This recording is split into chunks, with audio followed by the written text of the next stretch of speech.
미국과 이란의 전쟁 위기는 한반도 정세에도 영향을 미치고 있습니다. 당장 북미 관계가 뒷순위로 밀릴 수밖에 없고 정부로선 미국의 호르무즈 해협 파병 요청에 대한 고민이 더 깊어지게 됐습니다. 취 기자 연결하겠습니다. 임성호 기자. 네, 국방부입니다. 네, 우선 북한 반응부터 살펴보겠습니다. 미국이 솔레이마니 이란 혁명대 수비대 사령관을 살해한 데 대해서 북한이 첫 반응을 보였죠? 네, 북한 관영 매체인 조선중앙통신이 지난 3일 미국이 솔레이마니 사령관을 살해했다고 전하고 중국과 러시아가 이를 규탄했다고 보도했습니다. 북한이 앞으로 외무성 등을 통해서 미국을 직접 비난하는 공식 입장을 발표할 것인지에도 관심이 쏠리고 있습니다. 앞서 새 전략무기 도발을 예고한 북한이 이번 미국 이란 사태 국면에서 어떤 움직임을 보일 것인지에 대해선 전문가들의 전망이 엇갈립니다. 먼저 미국이 이란 군부의 실력자를 표적 살해했다는 점에 북한이 큰 부담을 느끼고 도발을 당분간 자제할 거라는 전망이 나옵니다.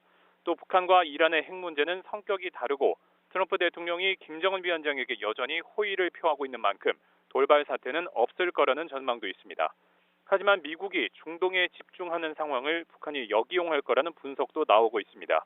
로버트 갈루치 전 북핵 특사는 미국이 두 지역에 동시에 적대 정책을 펴진 않을 거라고 북한이 판단을 하고 ICBM 시험 같은 도발을 감행할 가능성이 있다고 우려하기도 했습니다.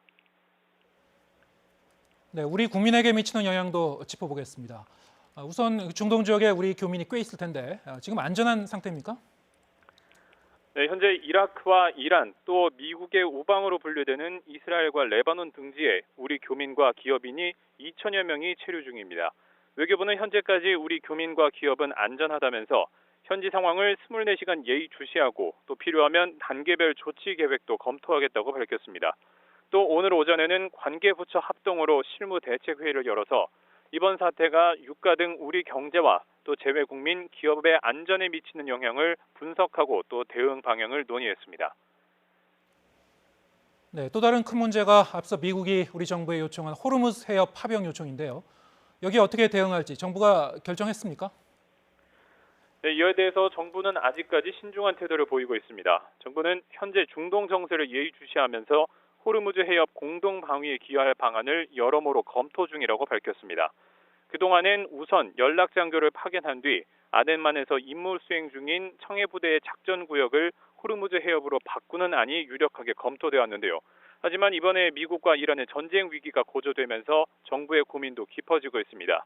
호르무즈 해협이 우리나라 원유 수입량의 70%가 지나는 길목이기도 한데다 미국과는 북핵 문제 공조나 방위비 분담금 협상도 진행 중이어서 미국의 파병 요청을 무시하기는 힘듭니다. 그렇다고 함정을 파견하자니 이란과의 관계 악화가 불가피하고 또 자칫 미국과 이란의 무력 충돌에 우리 군이 휘말릴 가능성도 있습니다. 이 때문에 정부는 파병뿐만 아니라 다른 방식으로 호르무즈 해협 방위에 기여하는 방안 등 묘수를 찾는 데 집중하고 있습니다. 지금까지 국방부에서 YTN 임성호입니다.